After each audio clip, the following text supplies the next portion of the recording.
Hello बच्चों, let's see this question से which of the following is not a systematic error. तो पहला कि इंस्ट्रूमेंटल एरर, दूसरा इम्परफेक्शन इन एक्सपेरिमेंटल टेक्निक, तीसरा है पर्सनल एरर और चौथा है नन ऑफ दीज।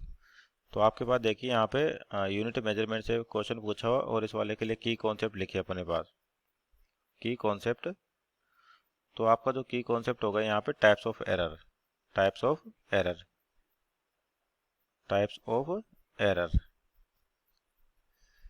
तो यहाँ देखते हैं पहले तो कि टाइप्स ऑफ एरर का क्या मतलब हुआ कि आपके पास कोई भी इंस्ट्रूमेंट है तो उसमें दो तरह की एरर आ सकती है। एक तो आती है सिस्टमेटिक एरर, सिस्टमेटिक एरर,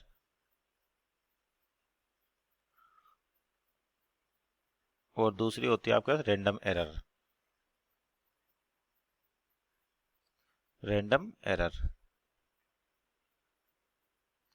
तो रैंडम एरर क्या होती है कि बेसिकली जब भी अपन कोई भी एक्सपेरिमेंट करें तो आपका जो सराउंडिंग कंडीशन यानी कि इन्वायरमेंटल कंडीशन, और यानी कि एक तो सराउंडिंग की बात कर लें कि सराउंडिंग आपका जो इन्वायरमेंट है वो किस प्रकार से है, सराउंडिंग इन्वायरमेंट या ह्यूमन ऑब्जर्वेशन, कि जो भी पर्सन आपके पास एक्सपेरिमेंट कर रहा है और उसे रीडिंग दे रहा है तो उसकी ऑब्जर्वेशन का भी फर्क पड़ता है, तो कह सकते हो ह्यूमन ऑब्जर्वेशन।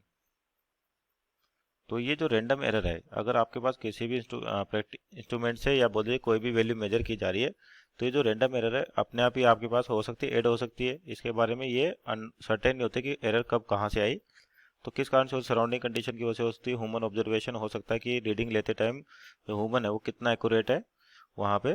तो ये एरर क्या होती है, रैंडमली अपने पास प्रेजेंट होती है। और दूसरी जो एरर है, ये एरर आती है किसकी वजह से, इंस्ट्रूमेंट के कारण आती है।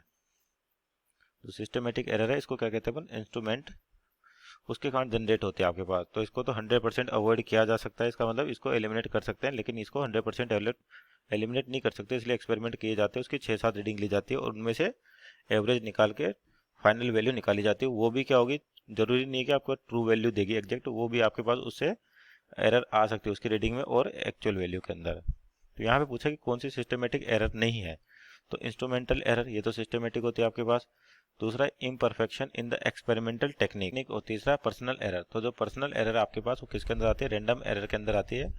इसका मतलब जो आपके पास not a systematic error means option number C is our right answer. Hope you understood well, best of luck.